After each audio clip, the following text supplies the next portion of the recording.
तो दोस्तों आप सभी का स्वागत है मिशन वर्दी बैच में। आप सभी का स्वागत है। अगर आप चाहते हैं इस बार आपकी नौकरी हो, सीने पर वर्दी हो तो जी जान लगा दीजिए, क्योंकि बिहार पुलिस की जो बहाली है बहुत जल्द, बहुत ही अधिक संख्या में आने वाली है और आपको एकदम जी जान लगा देना। और मैं आज आप सबों के बीच सेलेक्टेड प्रश्न लेकर आया हूँ, वैसा सारा प्रश्न आप सबों के बीच लेकर आया हूँ जो कि आपके एग्जाम में बार बार पूछा जाता है। वैसे सारे प्रश्नों को मैं आज आप सबों के बीच लेकर आया हूं। तो शुरू से अंत तक क्लास में बने रहिएगा, क्लास छोड़कर मन जाइएगा, क्योंकि क्लास के अंतिम में आप सबके लिए एक सरप्राइज है। तो उस सरप्राइज को मिस मत कीजिएगा, एकदम शुरू से अंत तक बने रहिएगा। और अजीब तो लग रहा होगा आप सबको, यहाँ पे मैंने पेज पर लिख कर लाया है, तो मैं आपको कल ही बता दिया था कि मेरे साथ क्या प्रॉब्लम है, ताकि मैं आप सबके बीच टाइप करके नहीं लेकर पा रहा हूं क्वेश्चन को।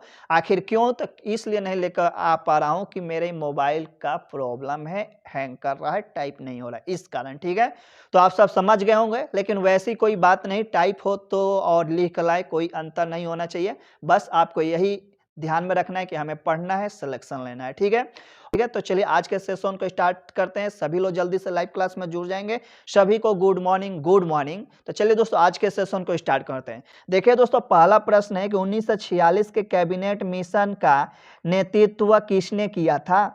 तो ये इंपॉर्टेंट प्रश्न है और कई बार एग्जामों में पूछा जा चुका है। तो सर पैथिक लॉरेंस। ठीक है, स्टार देकर लिख लेना मेरे भाई, क्योंकि कई बार एग्जामों में आ चुका है। चलिए अब नेक्स्ट प्रश्न हम लोग देख लेते हैं। देखिए दोस्तों, नेक्स्ट प्रश्न आपके सामने है, गांधी जी दक्षिण अफ्रीका में कितने वर्ष रहे थे? ठीक है, तो दक्षिण अफ्रीका में कितने वर्ष तक रहे थे? तो 21 वर्षों तक रहे थे। देखिए दोस्तों, नेक्स्ट प्रश्न आपके सामने, और इस प्रश्न का आप लोग को ध्यान से देखना है, ये प्रश्न कई बार आ चुका है आपके एग्जाम में।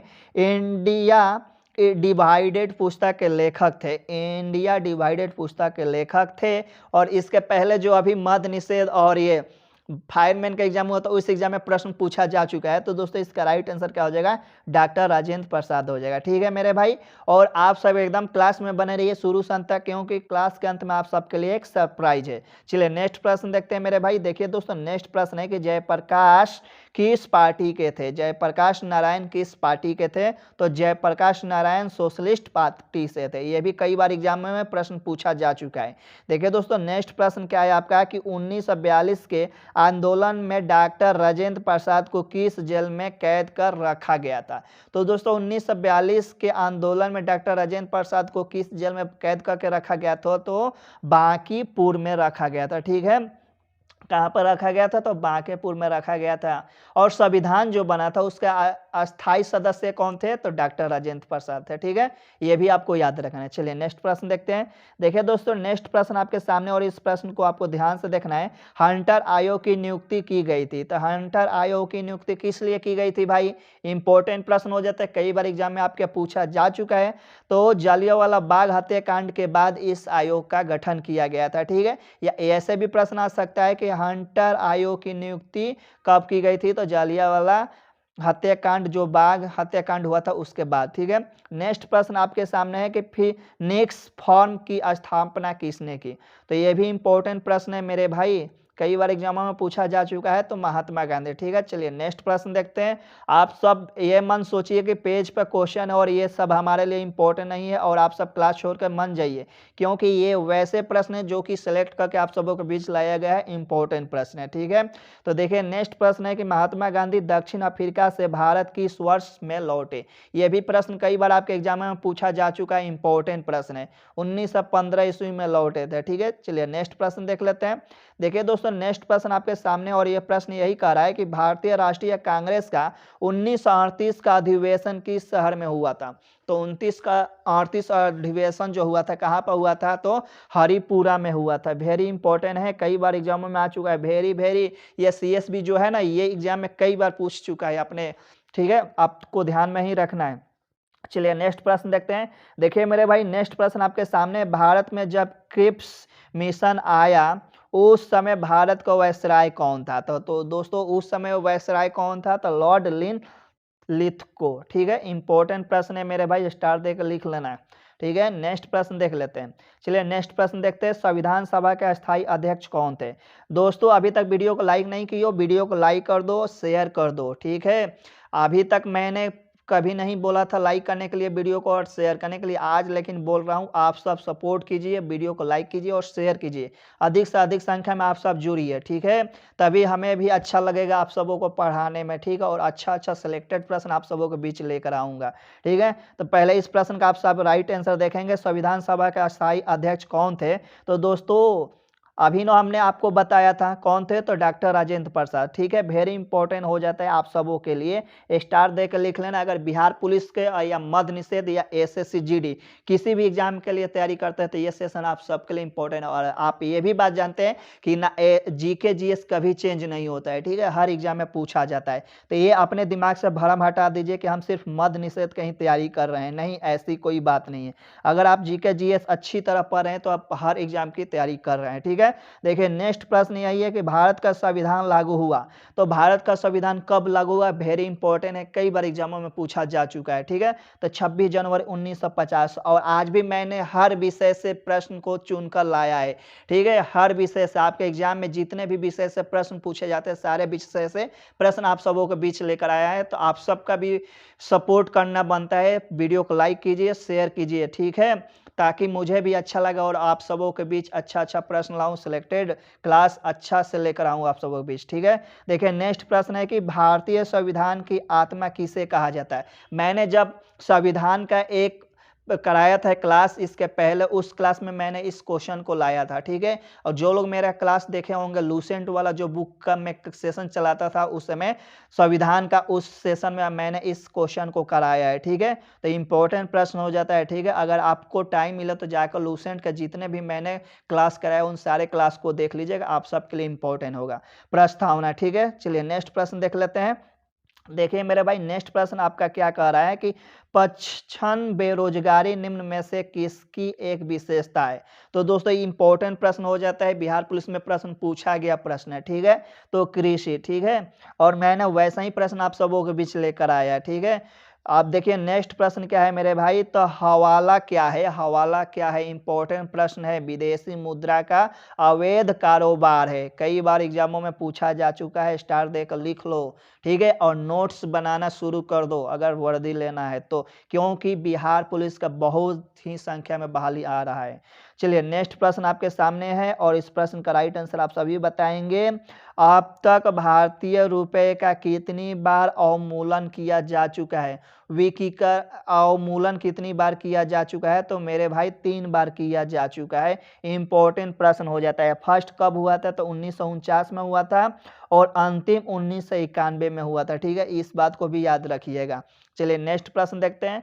देखिए मेरे भाई नेक्स्ट प्रश्न है कि नरसिंह समिति ने संबंध में सुझाव केंद्र सरकार को दिया था। इंपॉर्टेंट प्रश्न हो जाता है आप सब के लिए, क्योंकि समिति से एक प्रश्न आपके एग्जाम में एकदम 100% है कि समिति से एक प्रश्न आता है, ठीक है? तो आपको इस बात को भी ध्यान में रखना है। बैंकिंग संचार सुधार संबंधी में दिया था, ठीक है? इंपॉर्टेंट प्रश्न हो जाता है। नेक्स्ट प्रश्न देख लेते हैं मेरे भाई। नेक्स्ट प्रश्न क्या है? क्रेडिट कार्ड डैश के नाम से जाने जाते हैं। अभी जस्ट इसके पहले आपका जो 76 पोस्ट पे बहाली आया था उस एग्जाम में यह प्रश्न पूछा गया है। नहीं विश्वास है तो जाकर आप लोग मेरे चैनल पर भी उसका वीडियो है, टोटल 100 प्रश्नों को मैंने कराया था, उसमें मैं बताया था। अगर विश्वास ना हो तो इस जाकर क्वेश्चन देख लीजिए, ये पूछा गया क्वेश्चन है, ठीक है? और उस समय भी मैंने आपको बताया था प्लास्टिक मनी, ठीक है? चलिए नेक्स्ट प्रश्न देखते हैं। देखिए दोस्तों नेक्स्ट प्रश्न है कि हड्डी सोने की खान किस राज्य में स्थित है? तो कर्नाटक में, ठीक है? नेक्स्ट प्रश्न हो जाता है, एकदम इंपॉर्टेंट प्रश्न हो जाता है आप सबों के लिए। सोना कहाँ से? तो कर्नाटक से। ऐसे प्रश्न आपके पूछे जाते हैं, ठीक है? नेक्स्ट प्रश्न हम लोग देख लेते हैं। नेक्स्ट प्रश्न क्या है? भारत का सर्वाधिक अभ्रक उत्पादक राज्य। तो अभ्रक उत्पादक राज्य कौन सा है? तो आंध्र प्रदेश है। ये भी प्रश्न आपके एग्जाम में पूछा जा चुका है। इंपॉर्टेंट प्रश्न है, स्टार्ट देकर लिख लो मेरे भाई। अगर जिनको वर्दी लेना है, जिनको एकदम लेना है तो एकदम क्लास को पूरा देखिए और जो मैं बात कह रहा हूँ उस बात को ध्यान से देखिए। इस क्लास को एकदम आपको रट जाना है, जो भी प्रश्न है सारे प्रश्नों को, ठीक है? आंध्र प्रदेश। नेक्स्ट प्रश्न देखते हैं। नेक्स्ट प्रश्न आपका कह रहा है कि पृथ्वी की ऑफशोर स्थिति किस महीने में होती है? इंपॉर्टेंट प्रश्न है, ऑफशोर से संबंधित प्रश्न आपके एग्जाम में पूछा जाता है, वेरी इंपॉर्टेंट है, ठीक है। जनवरी में इंपॉर्टेंट है, स्टार देकर लिख लेना।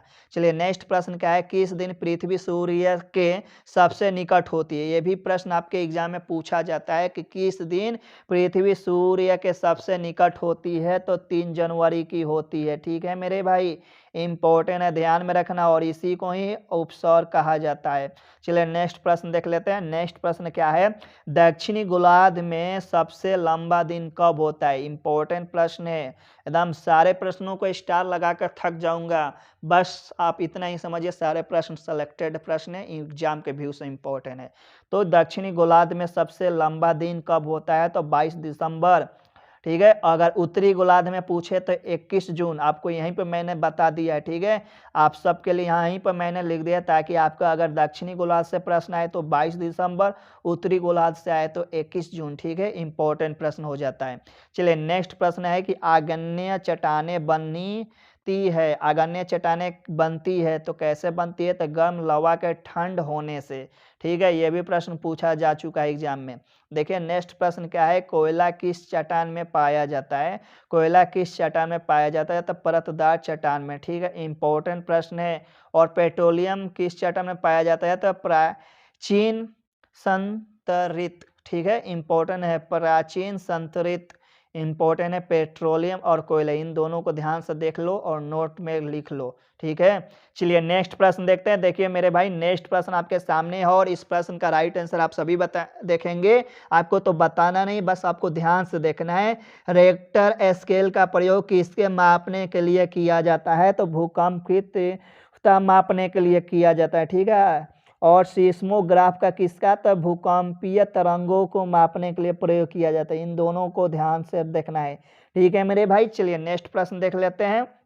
देखिए मेरे भाई नेक्स्ट प्रश्न आपके सामने आ गया है, और इसको आपको ध्यान से देखना है एकदम, ठीक है। मृत ज्वालामुखी किलिमंजारो किस देश में स्थित है, तो इंपॉर्टेंट प्रश्न है, अगले बार बिहार पुलिस में पूछा जा चुका है, तंजानिया। चलिए नेक्स्ट प्रश्न देखते हैं। नेक्स्ट प्रश्न क्या है, एंडीज पर्वत उदाहरण है, आप सभी इसका आंसर देखेंगे। एंडीज पर्वत उदाहरण है, तो एंडीज पर्वत उदाहरण है क्या है, वलित पर्वत का है, इंपॉर्टेंट प्रश्न है, पूछा गया प्रश्न है, ठीक है। हवाई जहाज प्राय डैश में उड़ते हैं, यह भी प्रश्न आपके एग्जाम में पूछा जा चुका है। हवाई जहाज कहाँ उड़ता है, तो समतापमंडल में, आपको ध्यान में रखना है, ठीक है। चलिए नेक्स्ट प्रश्न देख लेते हैं। नेक्स्ट प्रश्न क्या है मेरे भाई, जेट धाराएं प्राय कहाँ पाई जाती है, तो क्षोभ सीमा में, ठीक है, इंपॉर्टेंट प्रश्न है, दोनों स्टार देकर लिख लेना क्योंकि वेरी इंपॉर्टेंट है। चलिए नेक्स्ट प्रश्न देखते हैं, कोई दिक्कत नहीं नो है। चलिए नेक्स्ट प्रश्न देखिए, पाटना में किस सिख गुरु का जन्म हुआ था, तो पाटना में किस सिख गुरु का जन्म हुआ था, तो गुरु गोविंद सिंह का जन्म हुआ था, वेरी इंपॉर्टेंट हो जाता है, ठीक है मेरे भाई, इंपॉर्टेंट प्रश्न हो जाता है आप सबके लिए। और क्लास छोड़कर आप सब मन जाइए, क्योंकि क्लास के अंत में आप सबके लिए सरप्राइज है, और एक क्लास जो छोड़कर जाएंगे बहुत पछताएंगे, ठीक है। तो इन सब लोग क्लास में बने रहिए, और सेशन को जो लोग शेयर नहीं किए शेयर कर दे, और वीडियो को लाइक कर दे। देखिए दोस्तों नेक्स्ट प्रश्न क्या है, रामकृष्ण मिशन की स्थापना किसने की थी। देखिए दोस्तों प्रश्न यही कह रहा है, रामकृष्ण मिशन की स्थापना किसने की थी, तो स्वामी विवेकानंद, और ये भी स्टार डालकर लिख लेना, वेरी इंपॉर्टेंट प्रश्न है, ठीक है। नेक्स्ट प्रश्न देख लेते हैं, कुचिपुड़ी किस राज्य के नृत्य है, इंपॉर्टेंट प्रश्न हो जाता है, डांस से भी आपके प्रश्न पूछे जाते हैं एग्जाम में। कुचिपुड़ी किस राज्य के नृत्य है, तो आंध्र प्रदेश का है, ठीक है मेरे भाई, आंध्र प्रदेश का। चलिए नेक्स्ट प्रश्न देख लेते हैं। अब देखिए दोस्तों कुछ नृत्य देख लीजिए इंपॉर्टेंट, जो कि बार बार एग्जामों में आपके पूछे जाते हैं। मोहिनी आटम कहाँ का है, तो केरल का है, मोहिनी आइटम केरल का है। कथकली कहाँ का है, तो केरल का। देखिए कथकली जो नृत्य है ना, इसमें मुखटा यानी फेस पर मुखटा पहनकर इसमें डांस किया जाता है, ठीक है। तो इस बात को भी आपको याद रखना है कि प्रश्न आ जाए कि किस नृत्य में मुखटा पहनकर लोग नृत्य करते हैं, ठीक है। तो कथकली में, ये भी आपको याद रखना है। कथक, अब कथकली और कथक को भी ध्यान में रखना है। कथक जो है उत्तरी भारत का है, और कथकली कहाँ का है, तो केरल का है, ठीक है। इंपॉर्टेंट प्रश्न है, बार बार एग्जाम में आपके पूछा जाता है। और नेक्स्ट क्या है, भारत नाट्यम, भारत नाट्यम कहाँ का है, तो तमिलनाडु का है, ठीक है। और इसका प्राचीन नाम कभी पूछ दे तो सदीर है, सदीर। भारत नाट्यम का प्राचीन नाम का है, तो सदीर है, ठीक है। चलिए नेक्स्ट प्रश्न की तरफ देखते हैं। और नेक्स्ट प्रश्न क्या है, बिरजू महाराज किस क्षेत्र के कलाकार हैं? आपके प्रश्न में कई बार पूछा जा चुका है। अगर बिहार पुलिस का सेट उठाएंगे, पीछे जितना एग्जाम हुआ है उस एग्जाम में आपको देखने को मिल जाएगा। 2 सेट में एग्जाम हुआ है शिफ्ट में, तो एक शिफ्ट में आपको प्रश्न जरूर देखने को मिलेगा बिरजू महाराज से। तो बिरजू महाराज किस क्षेत्र के कलाकार हैं? तो कथक नृत्य है, ठीक है। ये क्या है? तो कथक नृत्य। और देखिए दोस्तों, शोभा नारायण, इनसे भी प्रश्न आपके एग्जाम में पूछा जाता है। तो शोभा नारायण भी क्या है? कथक नृत्य से संबंधित है, ठीक है। इस बात को भी ध्यान में रखना है और आपको क्लास को शुरू से अंत तक लेना है, क्योंकि क्लास के अंत में आप सबके लिए सरप्राइज है, ठीक है मेरे भाई। देखिए नेक्स्ट प्रश्न आपके सामने है और इस प्रश्न को भी ध्यान से देखिए। तमाशा किस राज्य की प्रमुख लोक नृत्य कला शैली है? तो तमाशा कहाँ का है? तो महाराष्ट्र का। महत्वपूर्ण प्रश्न हो जाता है। और यूपी का क्या है? तो कजरी। कजरी कजरी यूपी का नृत्य क्या है? कजरी। और एक क्या है? नौटंकी। नौटंकी कहाँ का है? यूपी का है। कजरी कहाँ का है?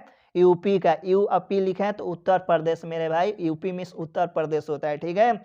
UP means Uttar Pradesh, MP means Madhya Pradesh. तो ये यूपी का नृत्य है, ठीक है, कजरी और नौटंकी। चलिए नेक्स्ट प्रश्न देख लेते हैं। देखिए मेरे भाई नेक्स्ट प्रश्न आपके सामने, भारत के किस भाग में बम्बू नृत्य प्रसिद्ध है? भारत के किस भाग में बम्बू नृत्य प्रसिद्ध है? तो मेघालय में। वेरी इंपॉर्टेंट प्रश्न हो जाता है, ठीक है। ये भी प्रश्न आपके बिहार पुलिस में पूछा जा चुका है और दरोगा में भी पूछा गया है और एसएससी जीडी में भी पूछा गया है, ठीक है। चलिए नेक्स्ट प्रश्न देख लेते हैं। शास्त्रीय संगीत कहाँ से लिया गया है? ये इंपॉर्टेंट प्रश्न हो जाता है। शास्त्रीय संगीत कहाँ से लिया गया है? तो सामवेद से लिया गया है, ठीक है। सामवेद से लिया गया है, इस बात को ध्यान में रखना है, ठीक है। चलिए नेक्स्ट प्रश्न देखते हैं। वेदों की संख्या कितनी है? तो 4 है। इसको भी आपको याद रखना है, ठीक है। इसके बारे में मैं बताऊंगा, वेदों के बारे में एक क्लास अच्छा से लेकर आऊंगा आप सबों के बीच। अगर आप सबको अच्छा लगेगा तो बताइएगा। देखिए नेक्स्ट प्रश्न क्या है, किस तापमान पर जल का घनत्व अधिक होता है? ये भी प्रश्न इंपॉर्टेंट है मेरे भाई। किस तापमान पर जल का घनत्व अधिक होता है? तो 4 डिग्री सेल्सियस। वॉशिंग मशीन कार्य सिद्धांत है, ये भी प्रश्न इंपॉर्टेंट है। वॉशिंग मशीन जो कार्य करता है किस सिद्धांत पर कार्य करते हैं? ये प्रश्न आपके एग्जाम में पूछा जाता है। तो अपकेंद्रीकरण, अपकेंद्रन, ठीक है, अपकेंद्रन। चलिए नेक्स्ट प्रश्न देखिए और इस प्रश्न का राइट आंसर आप सभी बताएंगे। साबुन के द्वारा सतहों को साफ करने का सिद्धांत आधारित है। इंपॉर्टेंट प्रश्न है, पूछा गया प्रश्न है। साबुन के द्वारा सतहों को साफ करने का सिद्धांत आधारित है पृष्ठ तनाव, ठीक है, पृष्ठ तनाव। नेक्स्ट प्रश्न देखते हैं।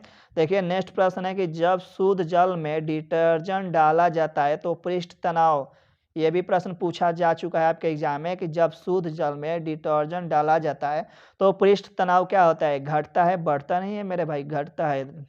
चलिए नेक्स्ट प्रश्न देखते हैं। लैंप की बत्ती में तेल किसके कारण ऊपर उठता है? ये भी प्रश्न आपके एग्जाम में पूछा जा चुका है, अभी भी पूछा गया है बिहार पुलिस में।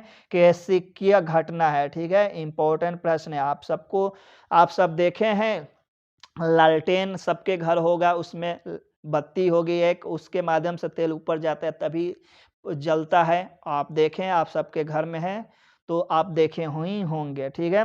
नेक्स्ट प्रश्न क्या है, स्कूटर का आविष्कारक, आप सभी बताएंगे स्कूटर का आविष्कारक कौन है? ये प्रश्न आपके एग्जाम में पूछा जा चुका है, अगले बार पूछा गया था, ठीक है। ये प्रश्न तो नहीं पूछा गया था लेकिन आविष्कारक से प्रश्न पूछा गया था, इसलिए मैंने आप सबों के बीच आविष्कारक से संबंधित प्रश्न आप सबों के बीच लेकर आ रहा हूं। और ये प्रश्न आप सबके लिए इंपॉर्टेंट है, ऐसा मन समझिए, यहाँ सभी प्रश्न आपके एग्जाम में आते हैं। तो ब्रॉड शॉ, ठीक है। चलिए नेक्स्ट प्रश्न देख लेते हैं।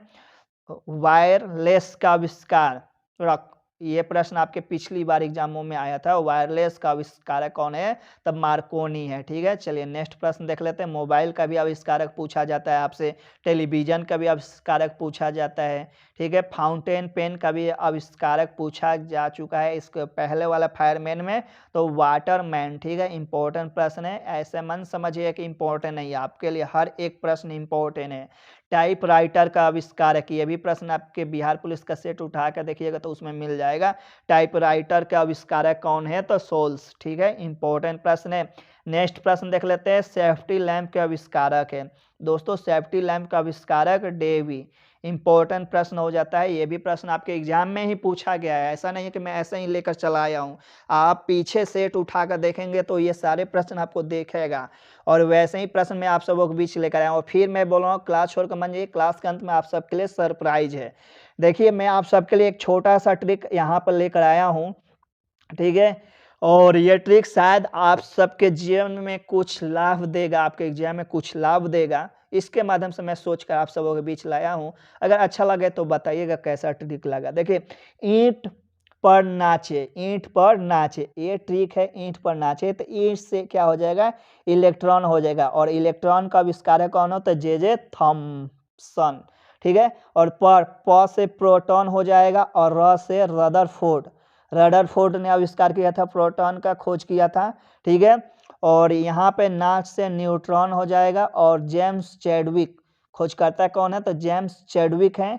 इस ट्रिक के माध्यम से इलेक्ट्रॉन, प्रोटॉन और न्यूट्रॉन को आप याद कर सकते हैं। जिन अभ्यर्थियों को लगता था कि अब तो हमसे याद नहीं होगा इलेक्ट्रॉन प्रोटॉन का खोजकर्ता कौन है, तो उनको बस एक ही बात याद रखना है, ईंट पर नाच, ईंट पर नाच, ईंट पर नाच। ईंट से इलेक्ट्रॉन, जे से जे थॉमसन खोजकर्ता, प से प्रोटॉन और र से रदरफोर्ड इसके खोजकर्ता, ना से न्यूट्रॉन और चे से जेम्स चैडविक, ये हैं खोजकर्ता न्यूट्रॉन का। अब देखिए दोस्तों, अल्फा बीटा गामा का भी खोजकर्ता कौन है, तो रदरफोर्ड ही है। इस बात को भी याद रखिएगा, ठीक है? ये भी प्रश्न आपके एग्जाम में पूछा जाता है, वेरी इंपॉर्टेंट है। यहाँ से बहुत सारे प्रश्न बन सकते हैं और इन सारे प्रश्नों को मैंने एक छोटा सा ट्रिक के माध्यम से सारे को कवर कर लिया और आप सबों के बीच लेकर आया हूँ। आप सब बताइए कैसा ट्रिक लगा। और यहाँ से मैं आपको उम्मीद के साथ कह सकता हूँ कि इतना प्रश्न बन जाएगा, तो एक बन जाएगा, 2 3 4 5 6 8 9 10 बन जाएगा यहाँ से प्रश्न। और 10 प्रश्नों को आपको बस किस माध्यम से याद रखना है, ईंट पर नाचे, ईंट पर नाचे, ठीक है? चलिए नेक्स्ट प्रश्न की तरफ चलते हैं।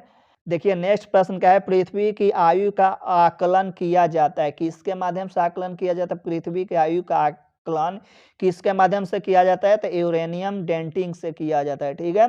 ये भी प्रश्न आपके एग्जाम में पूछा जा चुका है, इंपॉर्टेंट है, ठीक है? और कुछ ऐसे अभ्यर्थी जो क्लास में आते हैं वो बस यही सोचते हैं कि क्लास कब खत्म होगा, कब खत्म होगा, ना उनका आया देरी होता है, ना जाने के लिए बेचैन हो जाते हैं। तो फिर क्लास में वो लोग आते क्यों हैं?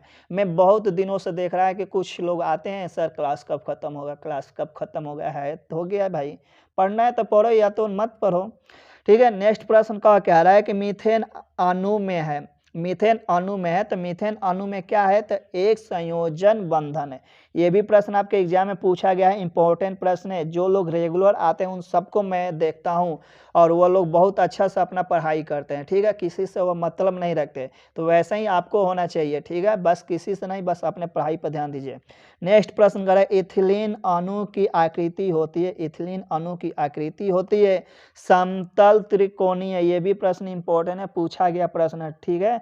नेक्स्ट प्रश्न देखते हैं। देखिए नेक्स्ट प्रश्न है कि लोहे पर जंग लगना किसका उदाहरण है, लोहे पर जंग लगना किसका उदाहरण, तो ऑक्सीकरण का है। ये भी प्रश्न इंपॉर्टेंट है। अच्छा ये बताइए, लोहे पर जंग लगता है तो लोहे को जंग लगने से बचाने के लिए किसका लेप लगाया जाता है, थोड़ा कमेंट करके बताइए तो आप सभी, क्योंकि ये प्रश्न आपके एग्जाम में पूछा जा चुका है। बिहार पुलिस इसका पहले जो एग्जाम हुआ, जो लोग ट्रेनिंग कर रहे हैं उनको मिल गया है, उन लोग के एग्जाम में आया था, ठीक है? लोहे पे जंग लगने से बचाने के लिए किस चीज़ का लेप लगाया जाता है, आप सभी बताइए तो जरा।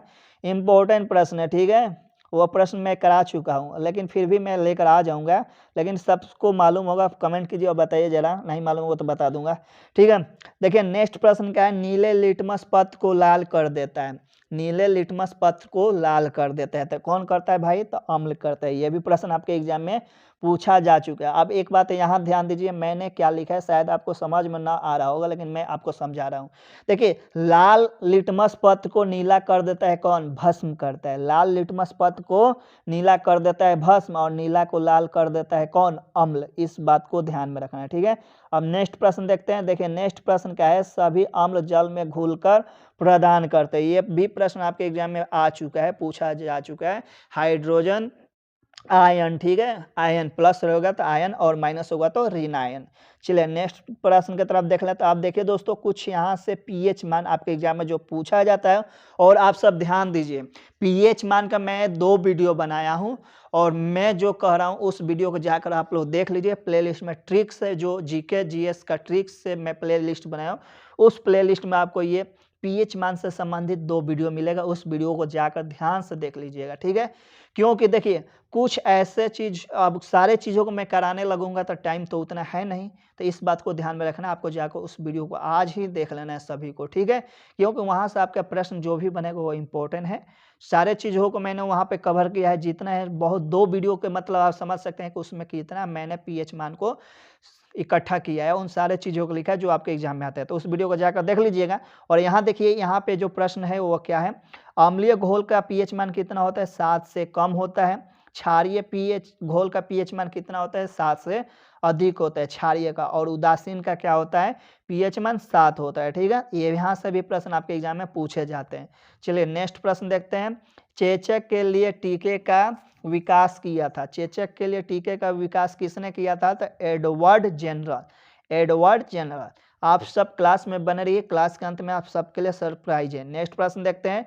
टीका रोग किसमें होता है? टीका रोग किसमें होता है? टीका रोग किसमें होता है? तो मूंगफली में होता है। ये भी प्रश्न पूछा जा चुका है। आप सोच रहे हैं सर काहे इस प्रश्न को लाए हैं, तो मैं ऐसा ही नहीं लाया हूँ, प्रश्न पूछा जा चुका है, ठीक है, इंपॉर्टेंट है, पूछा भी जा रहा है। एथली फूट नामक बीमारी किससे उत्पन्न होती है? अच्छा, ये सब आप सब पहले बताइए, इसके पहले बिहार पुलिस की कौन कौन लोग दिया था? इसके पहले जो एग्जाम हुआ था बिहार पुलिस का, वह कौन कौन लोग एग्जाम दिया था? उस एग्जाम में ये प्रश्न आया था, बताएंगे आप सभी? देखिए इंपॉर्टेंट प्रश्न है, ये प्रश्न आपके एग्जाम में पूछा जा चुका है। एथली फूट नामक बीमारी किससे उत्पन्न होता है? तो कवक से होता है, ठीक है। नेक्स्ट प्रश्न क्या है मेरे भाई? नेक्स्ट प्रश्न देख लो। नेक्स्ट प्रश्न यही कह रहा है आपका कि सबसे अधिक क्रोमोसोम पाया जाता है। तो टेरिडोफाइटा में, टेरिडोफाइटा में सबसे अधिक क्रोमोसोम पाया जाता है, ठीक है। इंपॉर्टेंट प्रश्न है। चलिए नेक्स्ट प्रश्न देख लेते हैं। देखिए नेक्स्ट प्रश्न क्या है? विश्व स्वास्थ्य दिवस कब मनाया जाता है? आप सभी थके तो नहीं न है, मन तो नहीं आ रहा है क्या? क्लास को अभी आगे ले चलना है, क्योंकि आप सबके लिए इंपॉर्टेंट है। क्लास के अंत में एकदम सरप्राइज है, क्लास में बने रहना है। विश्व स्वास्थ्य दिवस कब मनाया जाता है? तो दोस्तों 7 अप्रैल को मनाया जाता है, ठीक है। चलिए कुछ यहाँ पे विश्व पर्यटन दिवस, यहाँ से भी प्रश्न जो आता है उसको भी कवर कर लिया जाए, ताकि एग्जाम में एक प्रश्न ना छूटे। विश्व पर्यटन दिवस कब मनाया जाता है? तो 27 सितंबर को। विश्व डाक दिवस कब मनाया जाता है? तो 9 अक्टूबर को। ये सारे प्रश्न आपके एग्जाम में पूछा जा चुका है। विश्व ओजोन दिवस कब मनाया जाता है? तो 16 सितंबर को। अंतर्राष्ट्रीय साक्षरता दिवस कब मनाया जाता है? तो 8 ACC सितंबर। ACP यहाँ पर सी है ना, ACP हो जाएगा, ACPTEMBR सितंबर, ठीक है। अंतर्राष्ट्रीय साक्षरता दिवस 8 सितंबर को। अंतर्राष्ट्रीय पृथ्वी दिवस 22 अप्रैल को, ठीक है। इन बातों को ध्यान में रखना है और इसको भी याद कर लेना है, ठीक है। ये प्रश्न पूछा जा चुका है, इंपॉर्टेंट है, पूछा जाता है। चलिए नेक्स्ट देख लेते हैं। अब देखिए दोस्तों, मैं एक काम और आप सबको बताता हूँ। देखिए पुस्तक वाला वीडियो आपको प्लेलिस्ट में मिल जाएगा, उसको जाकर देख लेना है। लेखक, पुस्तक से संबंधित यानी लेखक का वीडियो मैंने क्लास लिया है, और इसके पहले जो 76 पोस्ट पर जो बालिया था, उस समय मैंने उस क्लास को लिया था, और वह लूसेंट का प्लेलिस्ट बना होगा, लूसेंट बुक का प्लेलिस्ट, उस प्लेलिस्ट में आपको मिल जाएगा, जाकर देख लीजिएगा। और इस वीडियो को मैं प्लेलिस्ट बनाऊंगा, इसमें भी मैं वह वीडियो डाल दूंगा, दोनों वीडियो जाकर देख लीजिएगा, क्योंकि वहां से आपका 1 या 2 प्रश्न जरूर आएगा बुक से संबंधित, ठीक है। और वहां पर मैंने सारे बुकों को कवर किया है, तो उस वीडियो को जाकर देख लीजिएगा। और वर्दी लेना है तो ठीक है, और नहीं लेना है तो कोई बात नहीं। चलिए आगे हम लोग देख लेते हैं। देखिए नेक्स्ट प्रश्न क्या है? सरस्वती सम्मान किस क्षेत्र के विशिष्ट कार्य के लिए दिया जाता है? इंपॉर्टेंट प्रश्न है। सरस्वती सम्मान किस क्षेत्र के विशिष्ट कार्य के लिए दिया जाता है? तो साहित्य में दिया जाता है, ठीक है। और जो पुस्तक वाला मैं बोला था, इसके पहले जो बहाली आया था 76, उसमें प्रश्न पूछा गया, इसलिए मैं आप सबको बोल रहा हूँ, जाकर उस वीडियो को देख लीजिएगा, दोनों वीडियो को, ठीक है। अब देखिए दोस्तों, यहाँ पर देखिए ये सरस्वती सम्मान प्रथम प्राप्तकर्ता कौन है? तो हरिवंश राय बच्चन। यहाँ से भी प्रश्न पूछा जा सकता है कि सरस्वती सम्मान सबसे पहले प्रथम व्यक्ति को किसे दिया गया है, प्रथम व्यक्ति वो कौन है जिन्हें सरस्वती सम्मान दिया गया है, तो हरिवंश राय बच्चन होंगे। और ये प्रश्न इंपॉर्टेंट है, पूछा जा चुका है, यहाँ से प्रश्न बनेगा। ठीक है, नेक्स्ट प्रश्न क्या है यहाँ से देख लेते हैं। तानसेन सम्मान किस राज्य सरकार ने शुरू किया है, ये भी प्रश्न इंपॉर्टेंट है, स्टार देकर लिख लो मेरे भाई। तानसेन सम्मान किस राज्य सरकार ने शुरू किया है, तो मध्य प्रदेश ने। इंपॉर्टेंट है आपके एग्जाम के व्यू से। नेक्स्ट देखते हैं। देखिए मेरे भाई यहाँ से कुछ प्रश्न देख लेते हैं, पुरस्कार और सम्मान जो कि आपके एग्जाम में बार बार पूछे जाते हैं और मैं वैसे ही आप सबों के बीच लेकर आया हूँ और इम्पोर्टेंट है। क्लास अच्छा लग रहा है आप सबों को तो वीडियो को लाइक कीजिए, शेयर कीजिए। आप सब शेयर नहीं कर रहे हैं, बहुत अच्छा नहीं लग रहा है, शेयर कीजिए जल्दी से। देखिए नेक्स्ट क्या है, पुलित्जर पुरस्कार किस क्षेत्र में दिया जाता है, तो पत्रकारिता के क्षेत्र में दिया जाता है। इंपॉर्टेंट प्रश्न है। व्यास सम्मान किस क्षेत्र में दिया जाता है, तो साहित्य क्षेत्र में दिया जाता है। और ग्रैमी पुरस्कार किस क्षेत्र में दिया जाता है, तो संगीत क्षेत्र में दिया जाता है, संगीत के क्षेत्र में। ठीक है, ये तीनों इंपॉर्टेंट है, इसलिए मैंने आप सबके बीच लेकर आया है और इस प्रश्न को देख लीजिएगा। ठीक है, चलिए नेक्स्ट प्रश्न की तरफ चलते हैं। देखिए नेक्स्ट प्रश्न क्या है, कालिदास सम्मान प्रारंभ किया गया किस राज्य के द्वारा, कालिदास सम्मान प्रारंभ किया गया तो मध्य प्रदेश सरकार के द्वारा शुरू किया गया है। ठीक है, इंपॉर्टेंट प्रश्न है, मध्य प्रदेश सरकार के द्वारा शुरू किया गया है कालिदास सम्मान। ठीक है, इंपॉर्टेंट है। चलिए अब हम लोग चलते हैं हिंदी की तरफ, जो कि आपके एग्जाम में वहां से प्रश्न पूछे जाते हैं, इंपॉर्टेंट है और एकदम क्लास में बने रहिएगा। ये नहीं आपके लिए सरप्राइज है, इसके बाद अभी सरप्राइज है, क्लास में बने रहना है। सबसे पहले मैं आपको बता दूं कि ये क्या है, पर्यायवाची शब्द है। कल भी मैंने आप सबों के लिए पर्यायवाची शब्द कराया था, कुछ इंपॉर्टेंट रह गया है जो कि आज मैं करवा रहा हूँ। ठीक है, जो लोग कल क्लास नहीं किए वो जाकर देख लेंगे, कल वाला क्लास आप सबके लिए बहुत यूजफुल होगा। ठीक है, देखिए नेक्स्ट क्या है, अरण्य। यहाँ से भी प्रश्न पूछा जाता है, अरण्य का पर्यायवाची कुछ ऐसा दे देता है जो हमको समझ में नहीं आता है कि आखिर है क्या भाई। तो देखो मेरे भाई, अरण्य किसको कहा जाता है, वन को, कनक, अटवी, गहन। अगर इनमें से अगर आप जो वन छोड़कर कनन छोड़कर बाकी है तीनों दे दे तो क्या आपको पता चलेगा ये किसका पर्यायवाची है। इसीलिए तो मैं आप सबों के बीच लेकर आ रहा हूँ कि आप सबको पता हो और एग्जाम में जाएं तो क्वेश्चन को बना कर आए। ठीक है, इसीलिए मैं आप सबों के बीच लेकर आ रहा हूँ। अंक, अंक का पर्यायवाची क्या है, संख्या तो सबको पता है, आंकड़ा नहीं पता होगा, कुछ को पता होगा। क्रोध, गोद।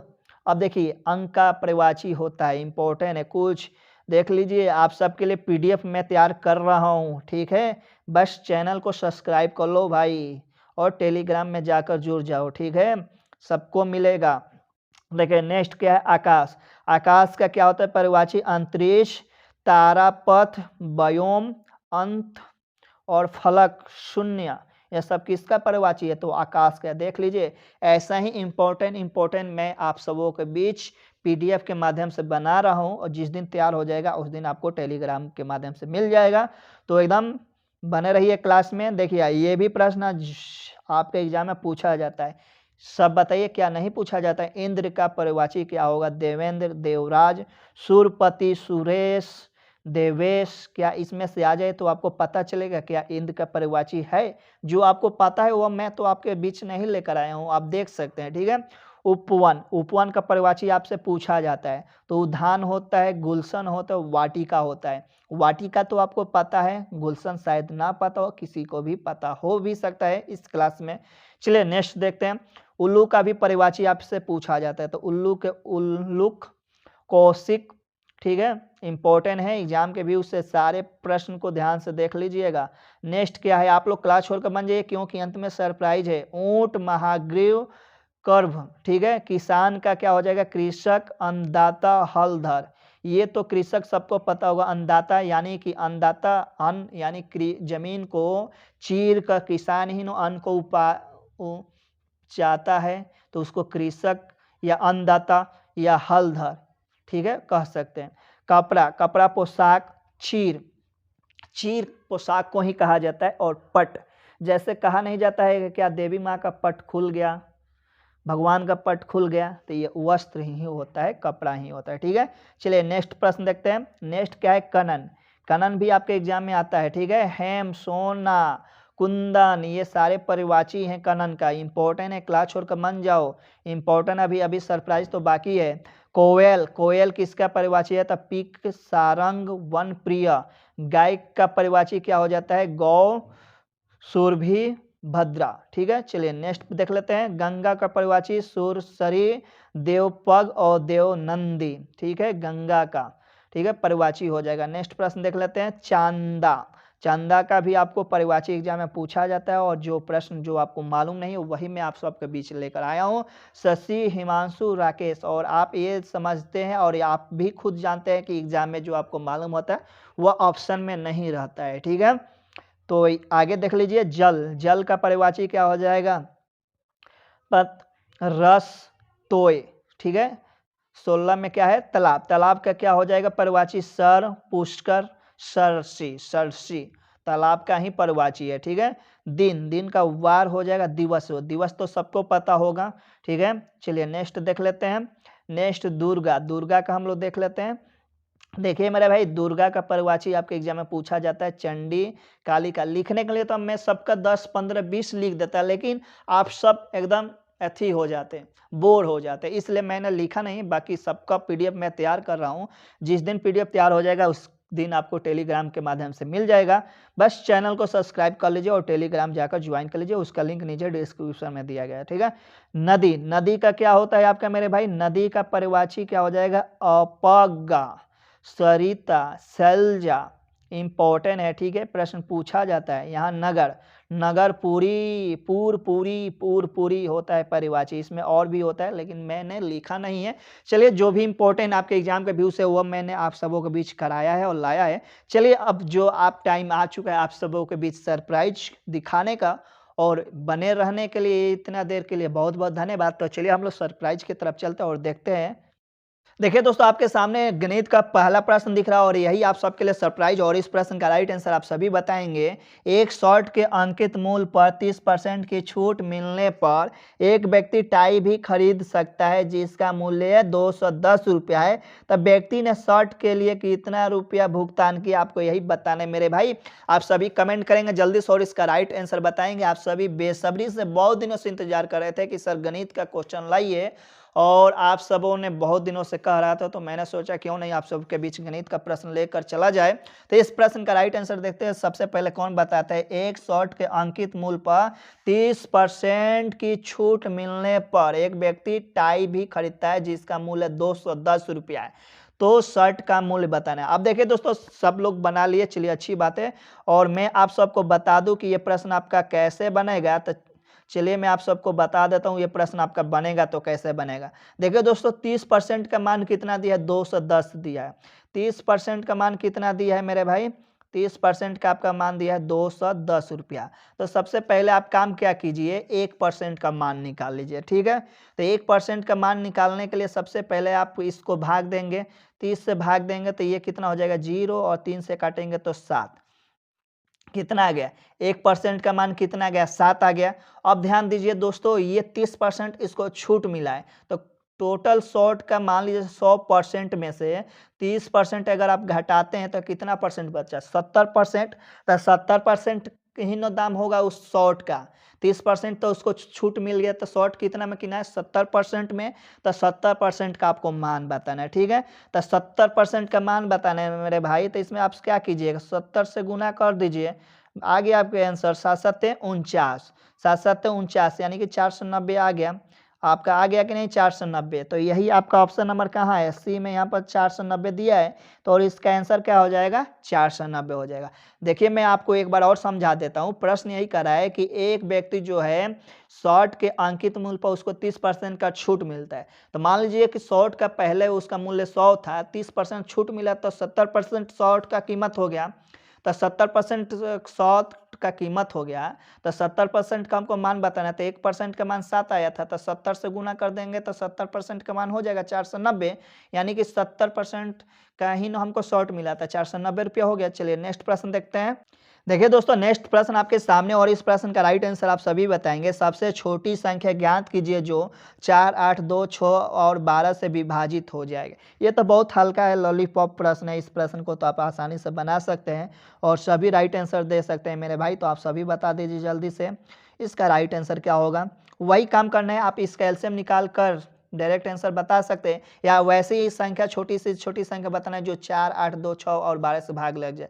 तो ऑप्शन से भी आप बना सकते हैं। सबसे छोटा कौन है? 24 है, तो 4 से 24 कट जाएगा, 8 से 24 भी कट जाएगा, 2 से भाग देंगे तो 24 कट जाएगा, 6 से 24 कट जाएगा, 12 से कट जाएगा। तो आंसर ऐसा ही बी हो जाएगा, 24 हो जाएगा। तो इसका राइट आंसर बी हो जाएगा। चलिए नेक्स्ट प्रश्न देखते हैं। देखिए दोस्तों, नेक्स्ट प्रश्न आपके सामने और इस प्रश्न का राइट आंसर आप सभी बताएंगे, सभी कमेंट करेंगे। कह रहा है 7 व्यक्तियों के पास 20, 30, 50, 60, 70 और 80 चॉकलेट है। यदि उनमें से प्रत्येक को 5 अतिरिक्त चॉकलेट दी जाती है तो अब उनके पास चॉकलेटों की औसत क्या होगी। प्रश्न यही कह रहा है कि मान लीजिए 7 गो व्यक्ति है, किसी के पास 20 गो चॉकलेट है, किसी के पास 30 गो, किसी के पास 50 गो, किसी के पास 60 गो, किसी के पास 70 गो, किसी के पास 80 गो। ठीक है, और इन चॉकलेटों है उन व्यक्तियों के पास, यदि उनमें से सभी को प्रत्येक को 5-5 अतिरिक्त और चॉकलेट मिल जाए तो चॉकलेटों की औसत, यही पूछा है। तो आप बताइए इसका राइट आंसर क्या होगा। आप सभी बताएंगे, सभी कमेंट करेंगे मेरे भाई। जल्दी से सभी लोग कमेंट कीजिए और इसका राइट आंसर आप सभी बताइए कितना हो जाएगा। नया औसत आपको बताना है। तो दोस्तों सबसे पहले उन संख्याओं का औसत निकाल लीजिए। आप क्या कीजिए, 20। देखिए यहाँ पर हमको लिखने में दिक्कत होगा क्योंकि मैं अपने उंगली से ही लिख रहा हूँ, पेन तो है नहीं। तो आप एक काम कीजिए, मैं जो बोल रहा हूँ वो काम पहले कीजिए। 20, 30, 50, 60, 70, 80 को जोड़िए और कितनी संख्या है? 7 व्यक्ति है, तो उसमें जोड़कर 7 से भाग दीजिए सभी।